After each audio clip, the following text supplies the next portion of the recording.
Here we are. We are live. Another beautiful Friday. Is it? I haven't looked outside. Well, we'll see. I see some sun through a bunch of clouds. It's been raining almost every single day in Florida. So the fact that it's not raining right this moment, it's a beautiful day in Florida. Success. Yeah, it won't last. Right It'll rain.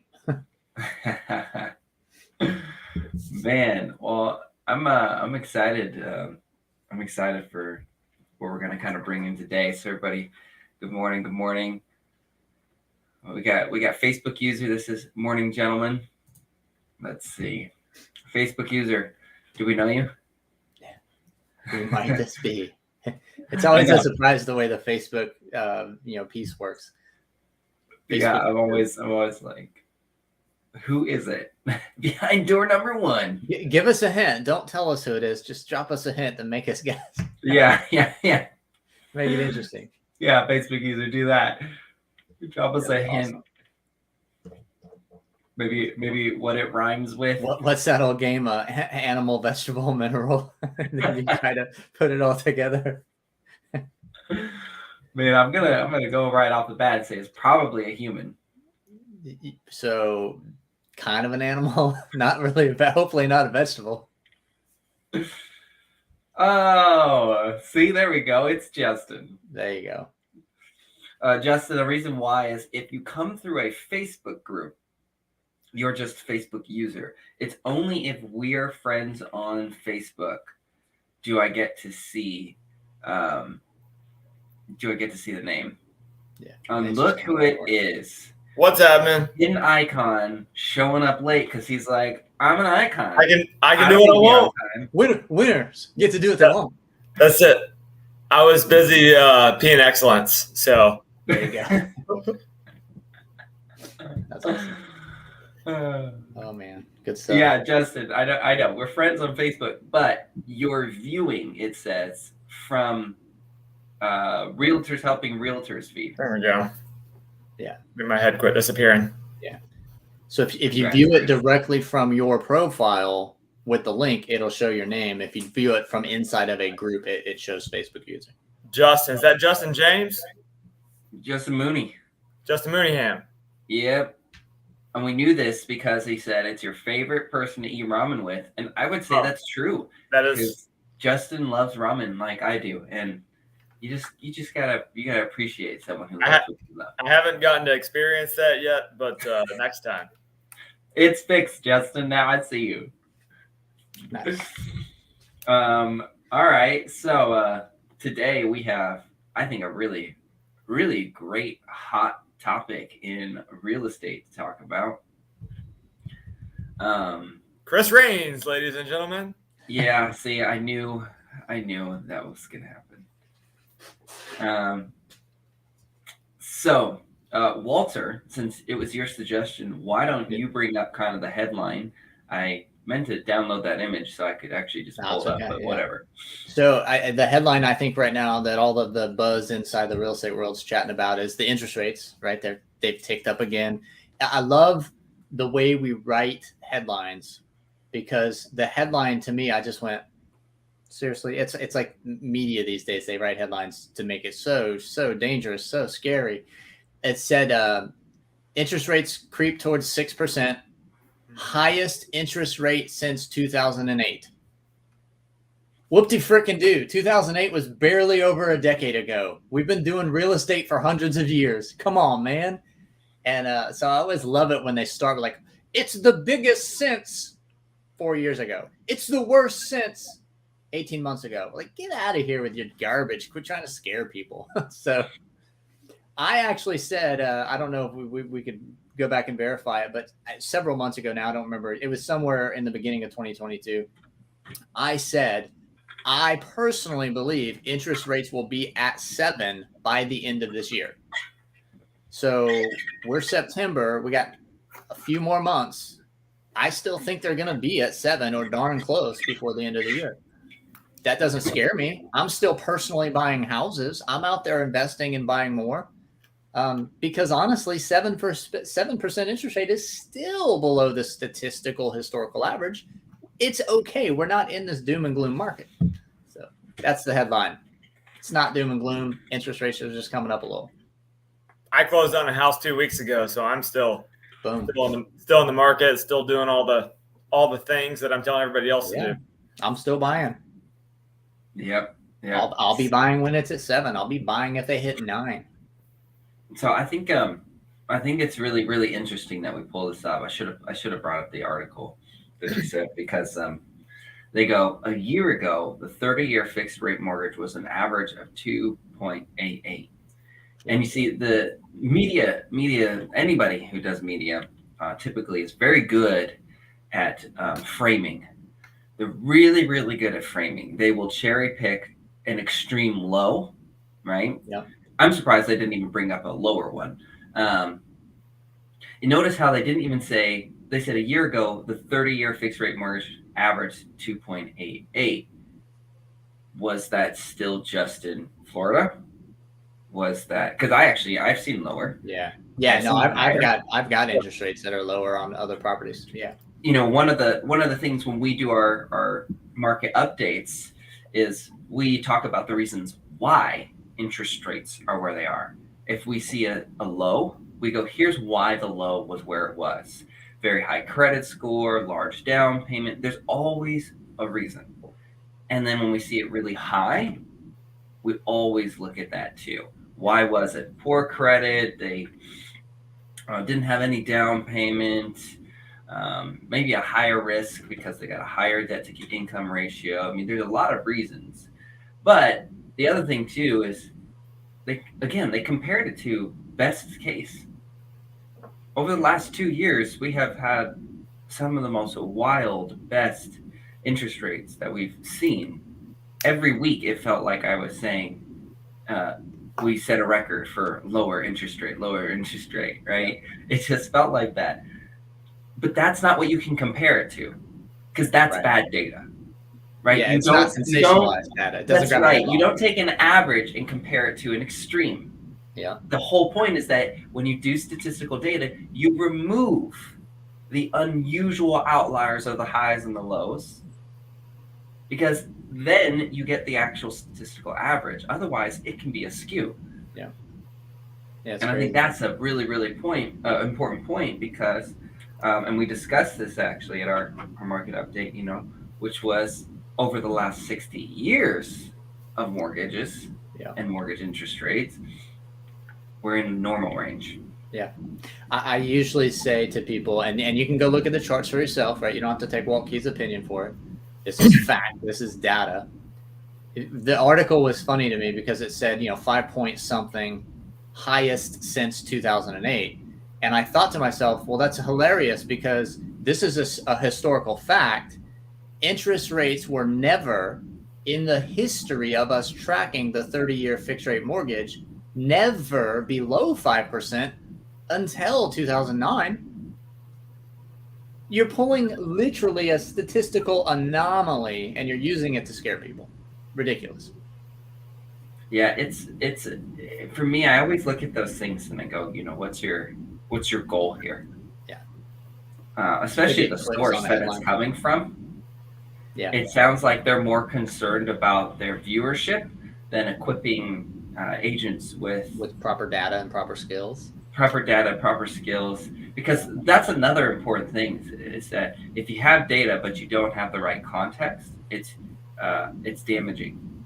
Yeah, it's absolutely damaging. Just like you see people, and this is not the fault of the clients. I would say it's more the fault of the industry. But they go, "Oh, I'm seeing all these price adjustments," aka the market is crashing. Context is really important. Why are those houses going down in price? Yep. Why are things happening the way they are? I had someone who just recently passed their license go, do you think the market's crashing? Because I'm seeing some price reductions. And I go, listen, price reductions does not in any way directly correlate to a market crashing. Yep. Homes aren't losing value. Just because someone has an overpriced home, throws a sticker on it for $1 million, but its actual comparable market value is $800,000. Yeah. Them adjusting to that does not mean that the home lost value. Mm-hmm. Means they 'Cause got way that's the too scary overzealous part, in a right? hot market. For me, when I look at those types of things, I look at, is the home losing value? Because that's where it gets scary. Yeah. If we're still appreciating, then we're still headed in a great direction, in my opinion. And there's other factors, but honestly, in a general sense, Yeah. if we're still appreciating in value and it's not reversing itself, we're in a good place. Yeah, absolutely. Supply and demand didn't change overnight, right? Just because someone was overzealous with a price and they have to get back to reality, that doesn't change the supply and demand metrics. That doesn't change inflation ratios, right? That doesn't change all of the money we've printed into the economy in the last few years. It's going to continue to drive inflation up. It doesn't change any of that. Yeah. So when you guys, because I'd love to hear your thoughts. When you guys are talking to clients, when you're talking to agents who have these objections, how essentially are you handling these types of fears, objections? What are you saying? What are you doing? What actions are you performing? How are you resolving it? We'll start with you, Walter. I just show them the data, right? Because here's the reality, right? I will never be able to convince somebody that my opinion is better than their opinion. And that's human nature, right? I think this way, therefore it's my reality. What you think does not change my reality. The only way that you can help them change their reality and get to a point of understanding the market as a whole is to show them the data. So I have a similar conversation when I'm coaching agents on a listing presentation, and they're like, well, I think they're going to want to list it too high. How do I convince them otherwise? You don't. You bring the comps with you and you show them the data.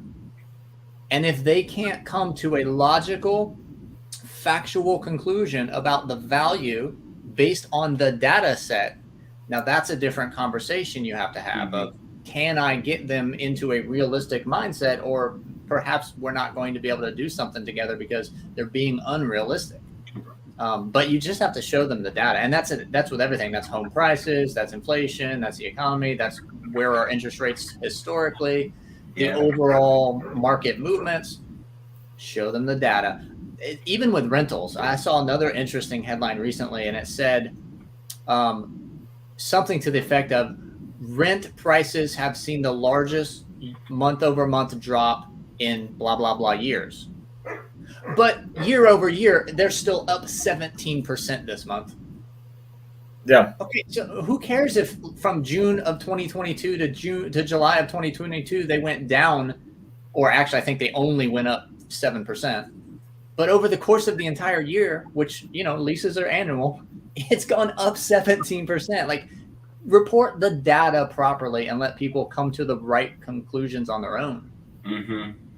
Touching back on your overpriced sellers, I know you said that's a different conversation. That's always something that I've personally leaned into on taking overpriced listings. I have no problem taking an overpriced listing, but you have to make sure that you're able to keep your costs low and know that it's overpriced and know how much time you're going to put and effort you're going to put into it.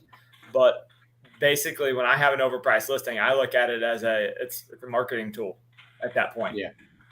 As long as I can do proper marketing and I have a potential to at least pick up some buyer clients and get some more market exposure, I look at it as a positive. Even if I do have to take an overpriced listing, even if it cancels at the end of 3 months, 6 months, whatever, it's still an opportunity that I might not have had otherwise. So especially in the prior market, I've taken listings that were I've taken a listing before that was over $100,000 overpriced.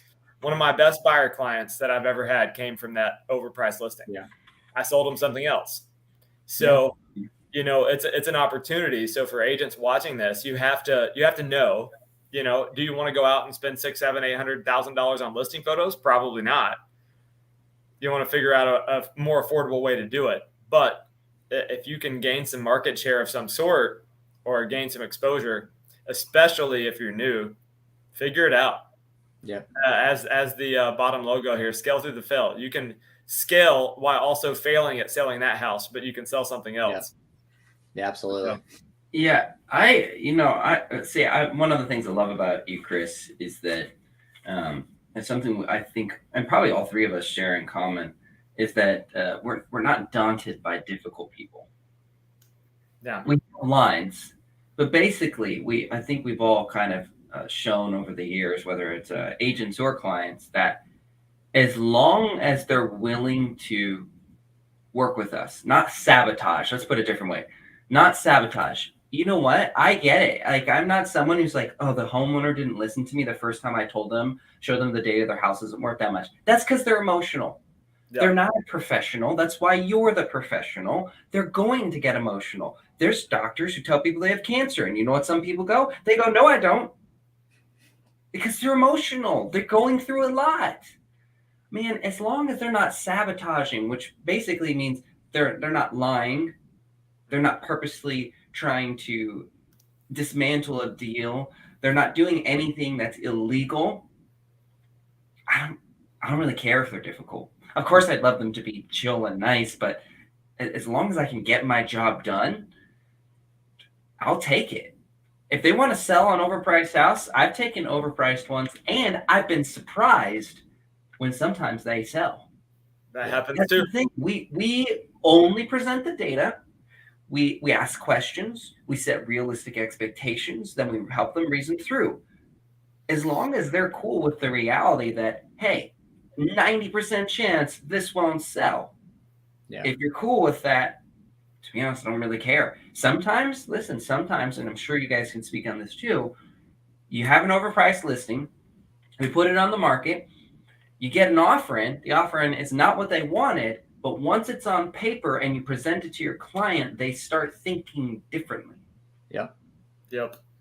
Right? They start looking at it and they go, well, I wanted 900, but 820 isn't so bad. I could be done right now, right? And they start to think differently. Why? Because people value convenience so much. That is why we saw when the market was insanely hot. That's why we saw people who were accepting offers within minutes. They get an offer in, it'd be a great offer, and they'd be like, okay, I'm done. Even though typically it is better for you to try and negotiate, counter. I always encourage countering. I'm like, you have no idea what someone might have in their back pocket that they're willing to put on there. Drum up some competition, do some negotiating, right? You never know, but there's a lot of sellers like, to be honest, I'd rather just take a pretty good offer and go. Because that's how we are.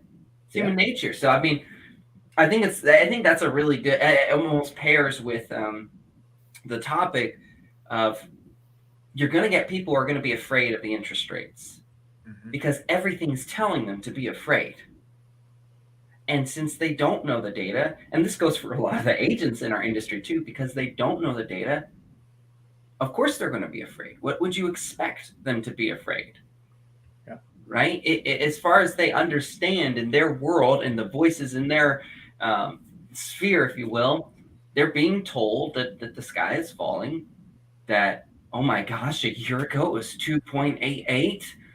And when you cherry pick like that, that's drastic. That looks, oh my gosh, like that's a 3% increase in a year. That's crazy. You know what it is?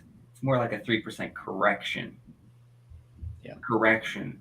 It's not sustainable to have interest rates that low. Especially in an inflationary environment like we have. Break down the math. See, even the feds, they have to balance how they are borrowing and lending money too. They have to. They can't have it too low and they can't have it too high. And that's why they meet and they adjust these things. And you're seeing a lot of adjustments right now because the market is pretty wild. Inflation's pretty wild. So they're trying to. So yeah, I think that's just an important thing because I see a lot of I don't know if I should say it, like arrogance. Or maybe it's not arrogance, but definitely a lack of empathy for people being people. And I see agents get on Facebook and bash how they're like, well, I told my client and I showed my client the first time the data and they didn't listen to me. And it's like, yeah, you know what? we coach thousands of agents, and They we don't tell all them listen. all the time. And you know what they do? They don't listen. And most of the ones who do end up listening, guess what? It took them 10, 15, 20 times of hearing it, myself included, before they actually did, because that's how humans are. It's the truth. Yeah. I love it whenever I tell an agent something like 3, 4, 5, 6 times, and then 2, 3 months later, they're like, "Oh, look, I found this thing," and it's like whatever I've already told them 4, 5, 6 times. They're like, "Look, this I can do this." Like, yes, Yes, you can. yes, you can. How about that? Yeah. So that is exciting. I do.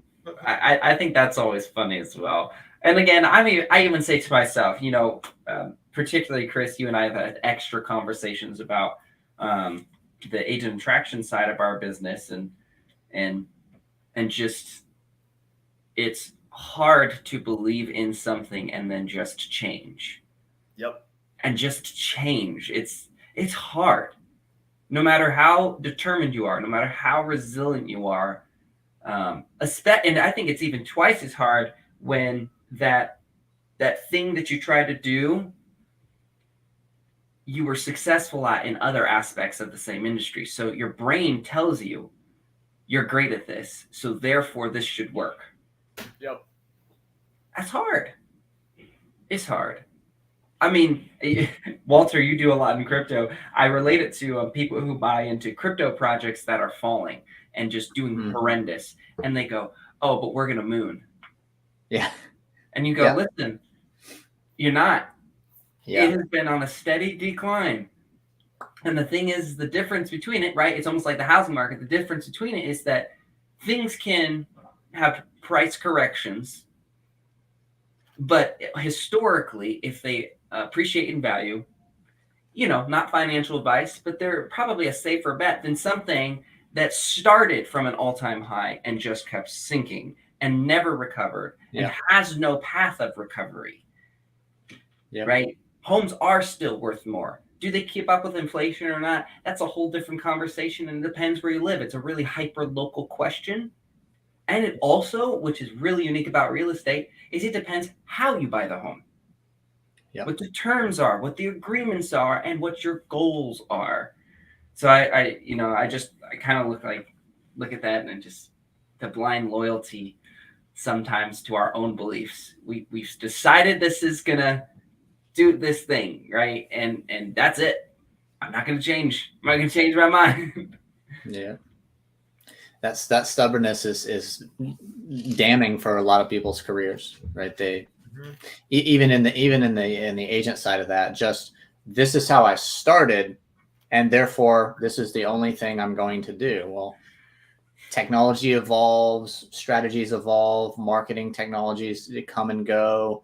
Like if you're not constantly learning and adapting and trying new things to help expand and grow your business, you could find yourself losing ground every year. You're phasing your own self out. But because you're just so stubborn about trying something new that is more effective now than, let's say, 40 years ago or whatever the case. So, yeah, it's funny. It's, we're evolutionary creatures at heart, I guess. Like if the easiest way to succeed is to constantly be in a learning mode.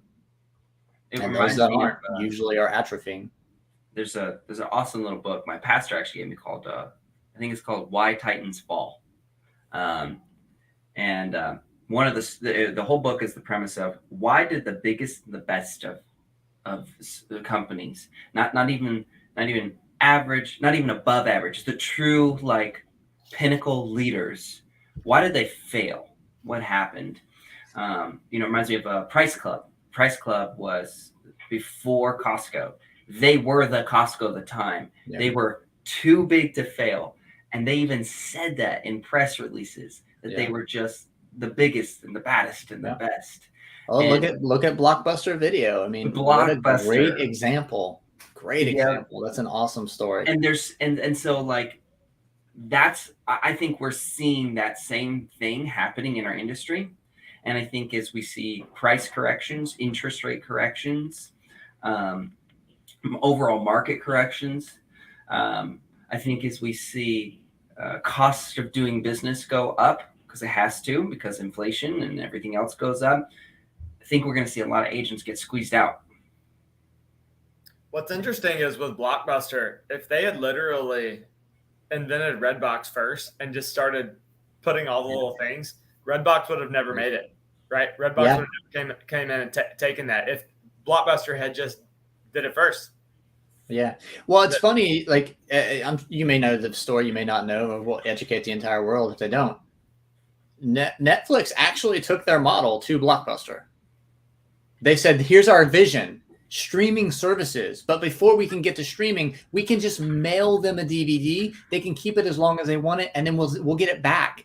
And Blockbuster's like, that's the dumbest thing I've ever heard. We make 12% of our revenue off of late fees. You're a moron. Go away. And it was like a $50 million deal. It was chump change to Blockbuster.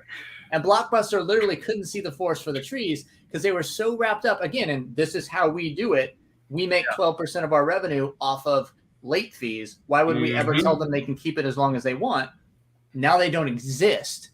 And Netflix is $1 billion industry. I mean, it's crazy how we can put our blinders on because of the way we've done something in the past, and it worked. So we just never change. We never look at another alternative. We never try to adapt, and then we die, literally. So you were right too. You're spot on with the numbers. So, and this almost makes me want to get into another topic. We'll see if we really want to get into it. But Netflix approached Blockbuster with a says, here's our product. It works well. It's great. They had already proven it.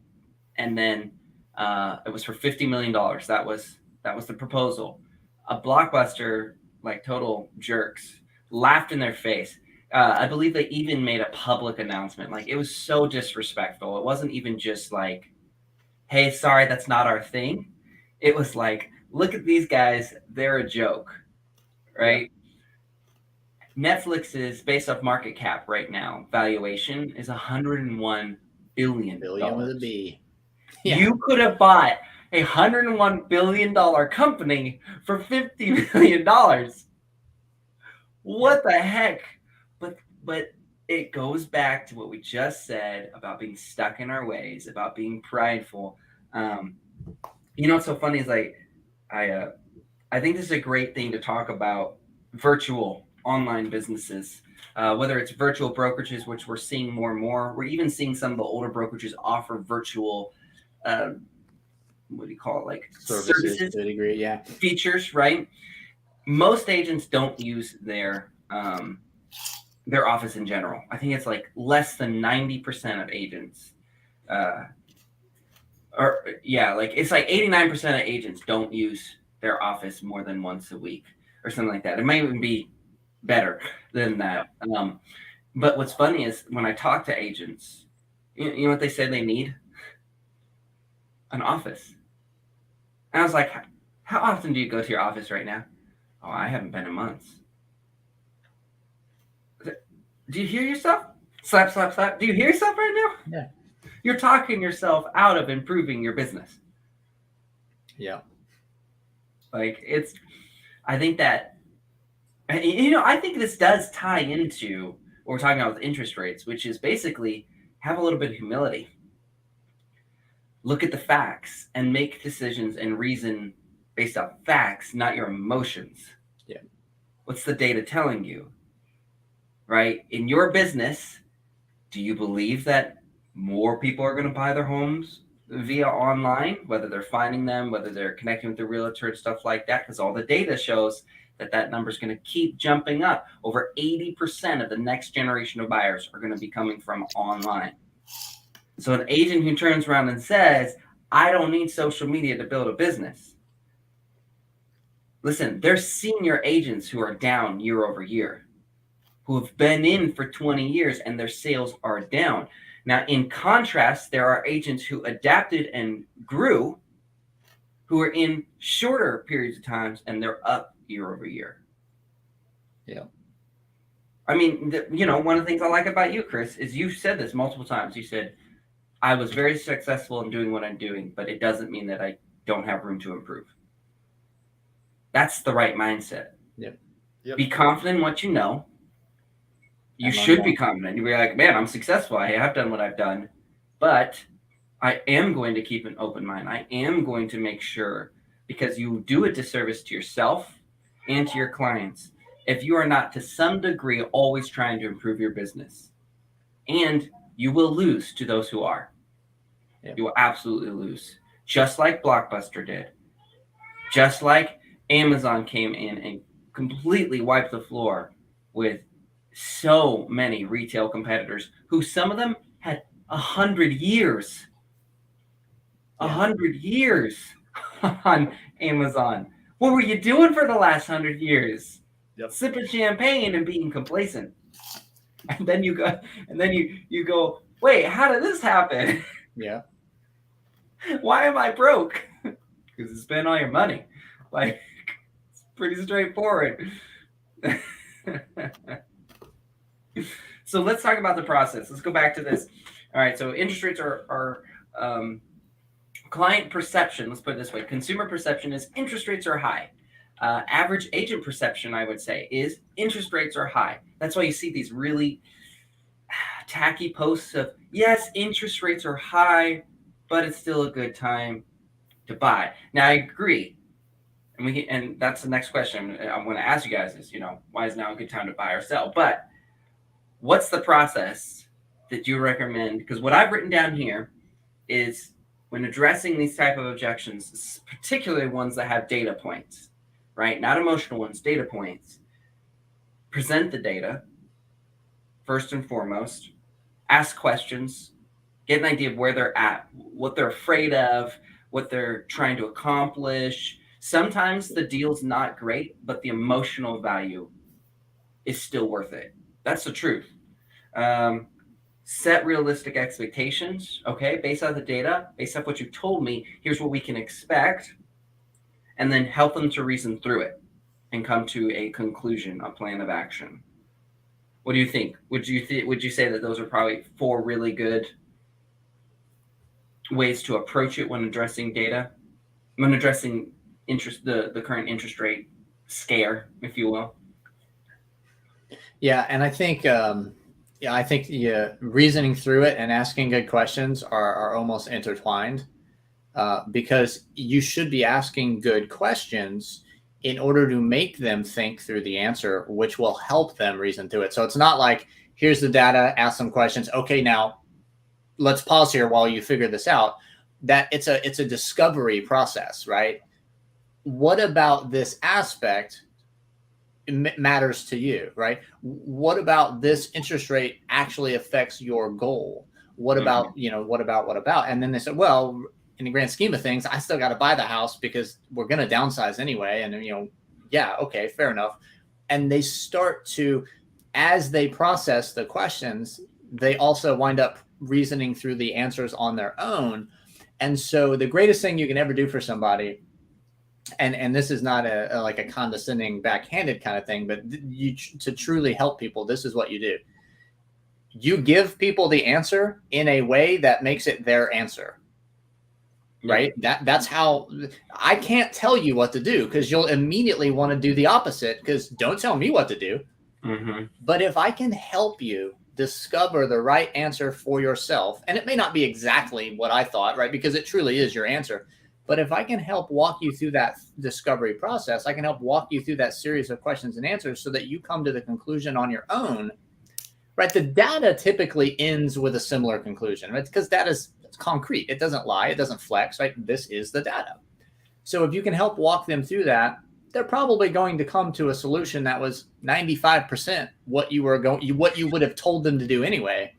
But they have to come to that conclusion for themselves. For it, again, it goes back to the emotion, right? We're very emotional. We make decisions off emotions. Now it's their decision. It becomes another emotional piece of why they're doing what they're doing, because they've now made the decision. Yeah. Chris, you're still slinging a bunch of homes. So I know you're getting these type of objections often. How do you feel about kind of what Walter said? What's your approach when you're dealing with this? Because I'm sure it's got to come up with all that you're doing. Yeah, I mean, it's It's tough currently. I pretty much I get people all the time too. They're like, "What's my house worth?" I'm like, "Well, right now, 2 months ago, 2 months from now, that could be vastly different." So I pretty much tell them, look, I can provide sold comps as to right about where the value should be, but that doesn't mean that somebody's willing to pay that currently with interest rates. I can't guarantee anything. So I literally just come in, I explain it. I'm like, this is where it should be according to what's already closed, but what's already closed and the market's changing now. It could be a little less, could be more. You could get a couple people that still want to bid against each other. It's not completely out of the question that there could be multiple offers on a house still, as long as it's matching their criteria and it's correctly priced and not overpriced. So walk us through it, Chris. You show up, or how about this? Because I show up and I say sign here, and they sign. I knew you were going to say that. Shouldn't have asked you. Yeah. So let's say you get a fresh new lead, so not a past client who trusts you already. They go, hey, meet me for this listing appointment. What do you do to prepare for it, knowing what's going on with mortgage? Because sellers and buyers are asking the same questions. They're the exact same questions. So knowing the fear in the market, mortgage interest rates, how do you prepare for it? Let's start with that. How do you prepare for it? So preparation, I look at comps. I look at the average sales price to list price, what's coming in there. I look at the days on market. I look at all of that stuff to where I have all that data to support whatever I'm going to tell them whenever I come in. Like, hey, look, it's probably going to take about 3 weeks to sell this house, which is much different than 2 days before. Maybe it takes a month to sell. I go in, let them know that, hey, it's going to take this long. Even at the 18, 21, 30-day mark, you're still seeing 99% of the price being paid for compared to list, right? So they're still paying almost full dollar value currently. It's just taking longer. So I look up all the data. I have that. I have my comps. I look through them. I look through the comps. I look at the interior pictures to where I know what the interiors of those homes actually look like. I do it on my laptop to where it's bigger and I can actually see. I can take a look. If you do it on your phone, it's tough. So I do that to where I'm prepared. And if they come up and they're like, hey, well, I think my house is nicer than that, I can look in and I can say, hey, yours is nicer than this one, but it's maybe not nicer than this one. Kind of whatever it is, however it's cared for. Does it have granite, stainless appliances, yada, all that stuff in a row. So I gather all of that info, pretty much memorize all of it, and then take my comps, take my data, go on the listing appointment. Whenever I go through a listing appointment, my goal is to always let the sellers talk as much as they want to. So for me, it's more important to listen to whatever they have and want to say than anything that I want to say. If my data comes up, great. If it doesn't, I'm not going to kill them with data. So if I let them talk and they're like, all right, where do we sign? I go with it. I always ask them too, what do you want out of your house? Because it doesn't matter what I want. It doesn't matter what I tell them. What do you want? So I start there. If it's reasonable, then I usually go with it. If it was in a better market and I thought they were too low, I might tell them, hey, look, we need to list 10 grand higher than that to try to make sure that we capitalize. Now, if they tell me something that I think is a little low, I'm probably going to run with it, because if I tell them that we can get 10 grand more, 20 grand more, and then we can't, I don't want to be wrong. Yeah. Right? There's no reason for me to be wrong. So I'll kind of let their conversations dictate my list price a little bit. So if we're on point with what they're thinking, then I run with it. So I would rather let them be wrong than me be wrong, which I'm not always right. I was, but it's impossible to always be right. So even on my own personal listing, I've had to reduce the price. That's how it goes. But it is how it goes, man. I'm smart enough to to know that I can list here. If it doesn't sell in a couple of weeks and it wants to go on faster, then I got to reduce. That's okay. That's part of it. But 2 months ago, it would have sold at that price, easy. Yeah. But anyway, so I go through that. And I was joking around about having them sign here. I actually never take docs to make them sign at my listing appointment, ever. I always go back home, I type it up, and I send it all over electronic sign. I pitch it as, look, I am not a high-pressure sales guy. My sellers, I am not going to pressure you into anything. I want you to have plenty of time to review these docs and make an educated decision before you sign these. So I don't like people pressuring me into signing anything, and I don't want to pressure you into signing anything. And that makes them feel comfortable. So I don't ever pressure anybody. I do that exact same thing, actually. That's hilarious. I've never once brought a listing agreement to a listing appointment. And sometimes they ask, like, well, where do we sign? And I'm like, I am not so arrogant that I brought documents assuming you would sign with me. I will send you all that to electronically sign. I want you to be able to think this over and be comfortable with the decision. Didn't even bring documents. And you see it on their face sometimes. They're like, oh, wow.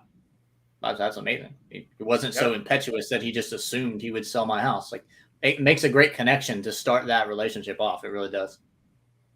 See, here's what I'll say to that, because you guys know I'm different. What I found is a lot of times clients need help filling things out. And so I'll sit down with them. And remember, this is after I've gauged. We've gotten to a place to where I personally feel like, oh yeah, they're in that place to where they're ready to sign. Yeah. I ask them, hey, would you like me to go over this with you, by the way, line by line? You want to go over this? Normally I'll send it after, but sometimes when I send it, we got questions. I'm here right now. Would you like to go over this? If they go, no, I'll check it out later. The last thing I want to have happen is them thinking about their kids are about to get home from school, or they need to go pick up something, or dinner needs to get ready. Like people have got stuff going on. So the last thing is, I don't want to extend a meeting for my purposes.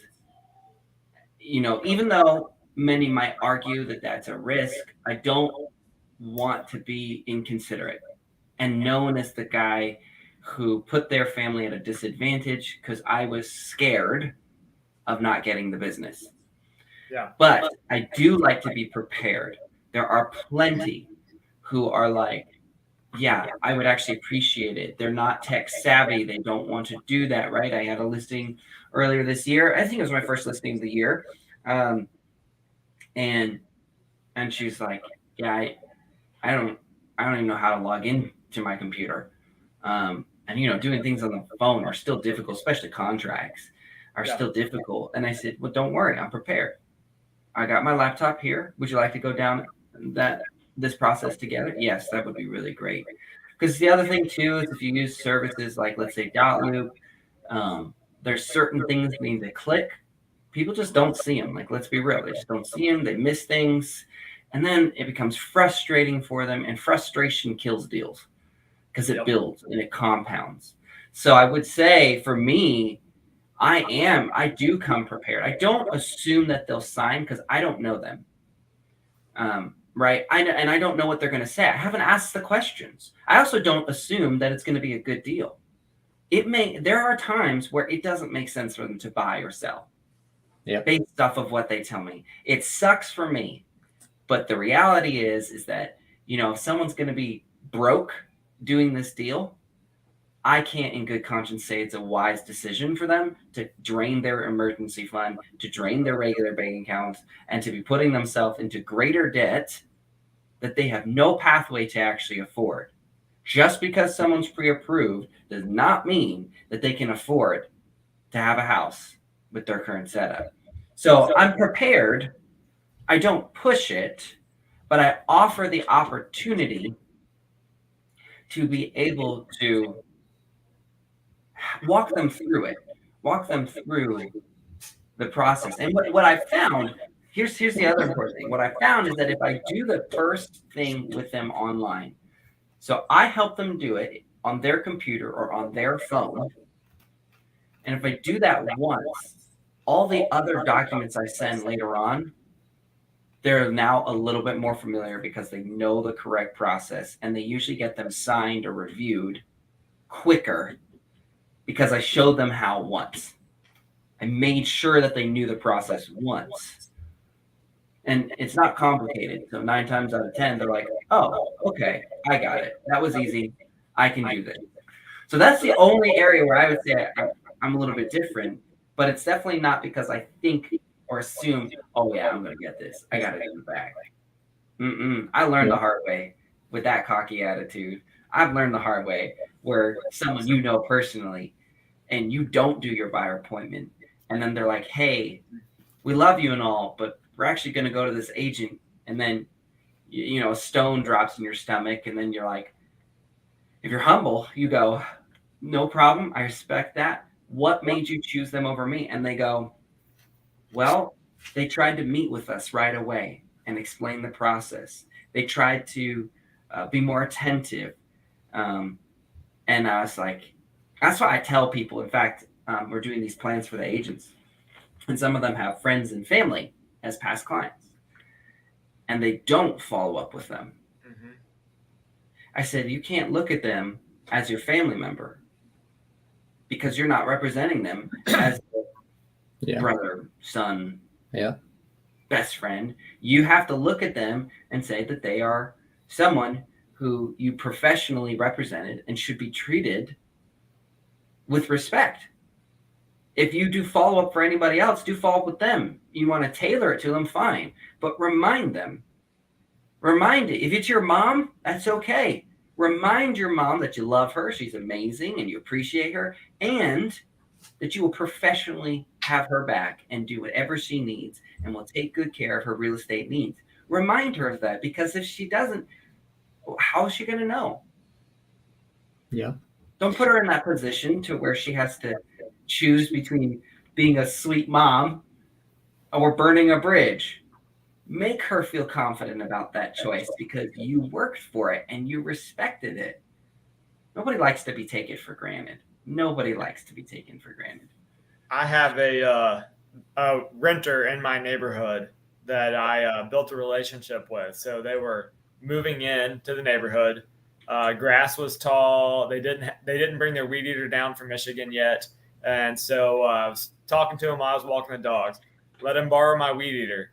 So took it over, let him borrow my weed eater, whatever. Kept building a relationship with the guy.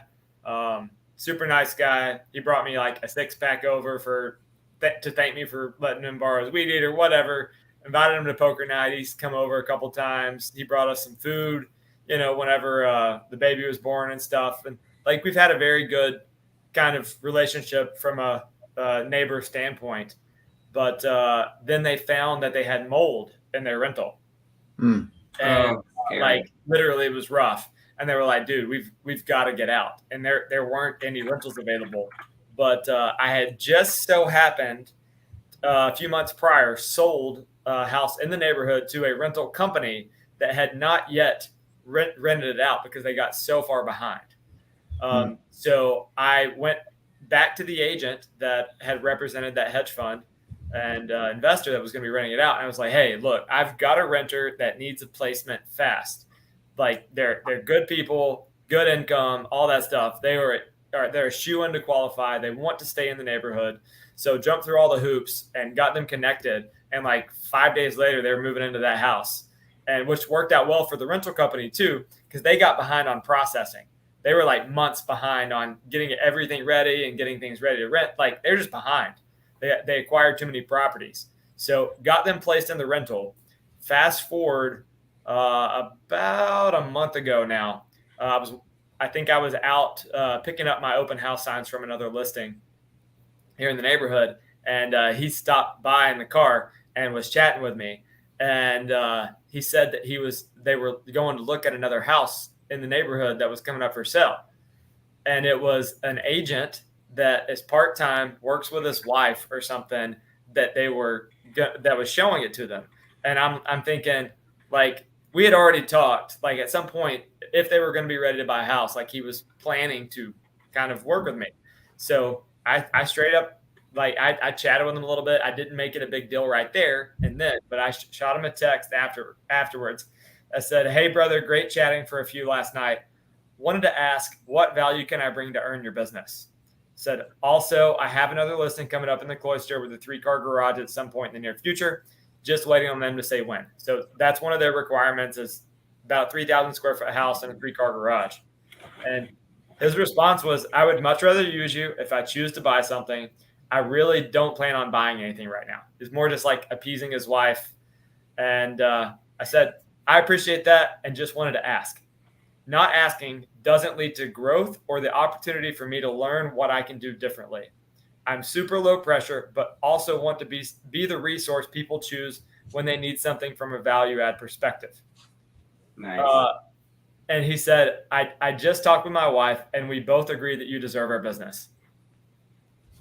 So literally I had to ask. Like, I was like, "Look, what can I do to earn it?" I've already given them things. I already made sure, like, I went above and beyond to make sure they were placed in a rental. I didn't get paid for that. I was just serving. But I was also humble enough to ask, what can I do differently to earn it? Yep. Yeah. So That's a great lesson there too for Sphere, for past clients. Past clients is big. I'm a stickler about past clients. If you don't have a follow-up system that reminds them that you're in the business and you want their business, you're not going to get their business. That's a statistical fact, right? 90% of buyers and sellers within 12 months of closing a deal say, "Yeah, I'd absolutely use my realtor again."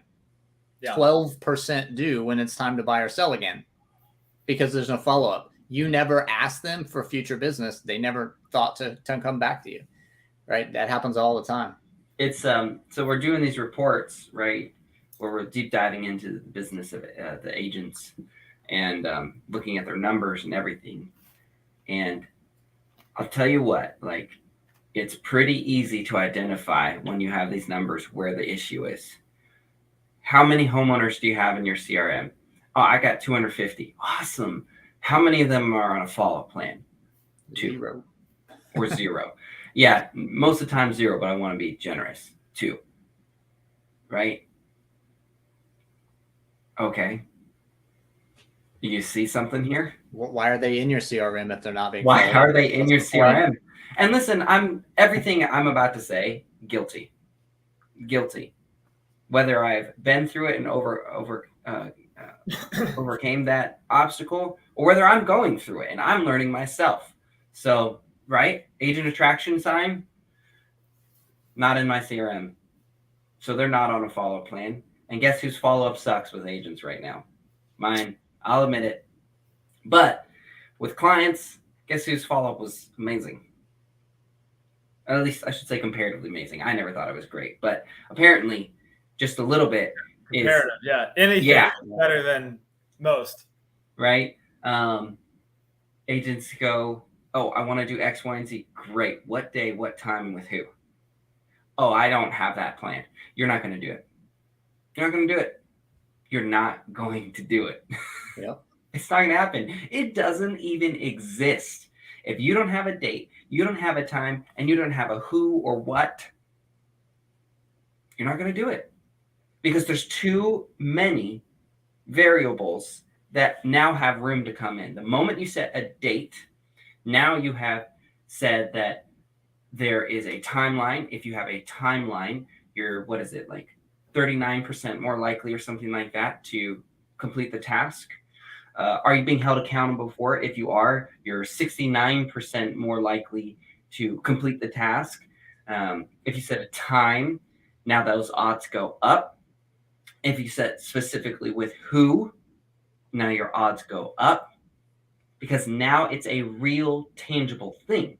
Now I can say I'm meeting with Chris and Walter on Friday the 9th. Now, if we, like, for real, if we just kept saying, "Hey, we should go live sometime." Yeah, would never happen.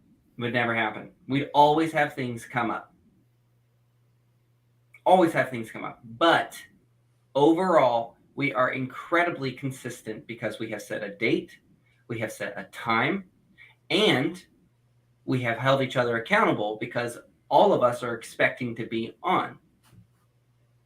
Well, guess what? This is one of the most consistent things we do. Hump Day Huddle, same thing. It's not complex. We just made a decision. We put it on the calendar and we held ourselves accountable for it. That's why I put things out there. You guys know that. Even when I'm working on stuff for the Carbon Club or the team, I'll tell them what I'm working on so they can hold me accountable to it. So they can say, hey, you said you were going to do that thing. Yeah. Where is it? Yeah. It's always amazing how many people think the word accountability is a bad thing, right? It has a negative connotation. Like if I have to be held accountable, somehow the other person has to micromanage me, or I can't manage myself and therefore someone has to baby me. And that's really not it at all. Good quality accountability is just one extra layer in your business growth strategy.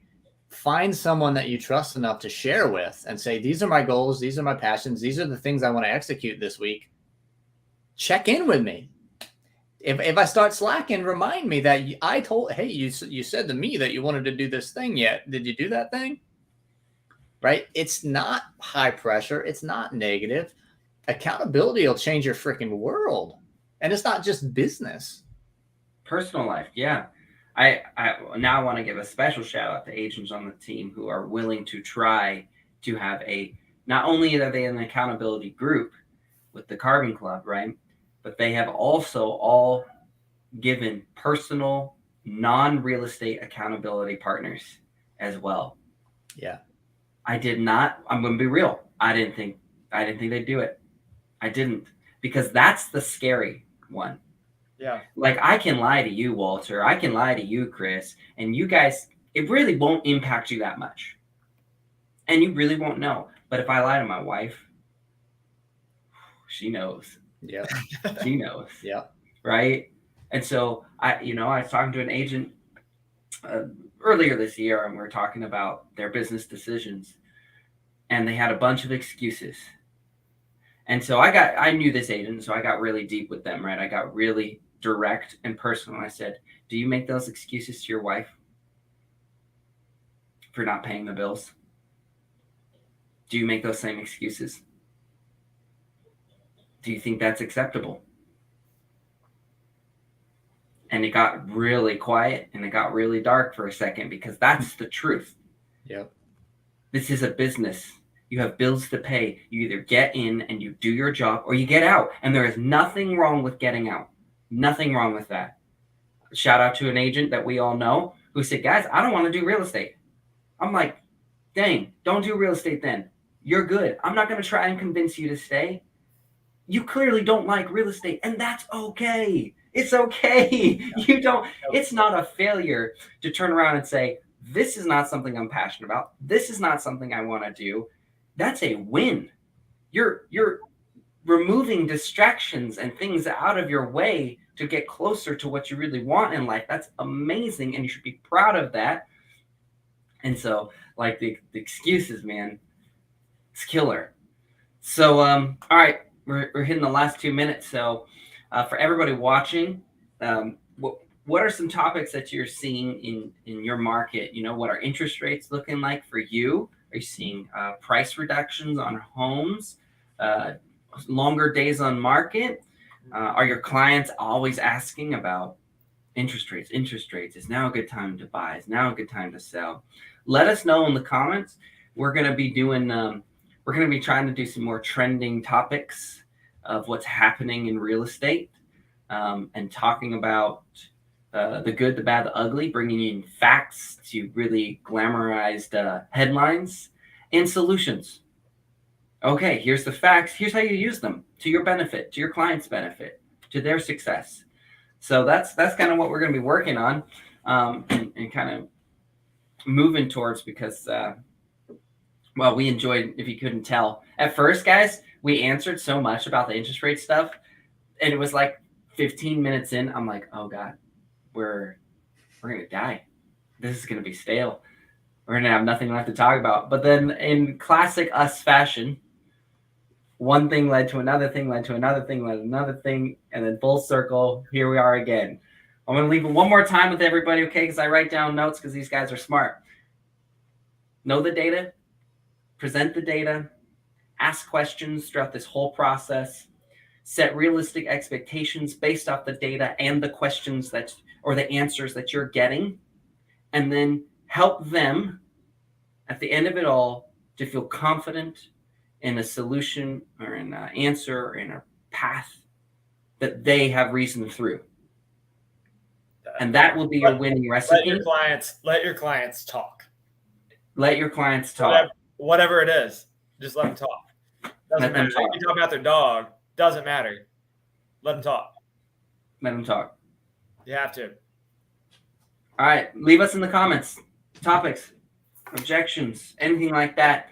We'll see you next week, 8 a.m. Central, live in all the various groups and things that we see through. Guys, thanks for being here. It's a fun topic. I feel like we'll be seeing more like this pretty frequently, but that's great. We'll drive home the message. Everybody, have a great weekend. See you guys.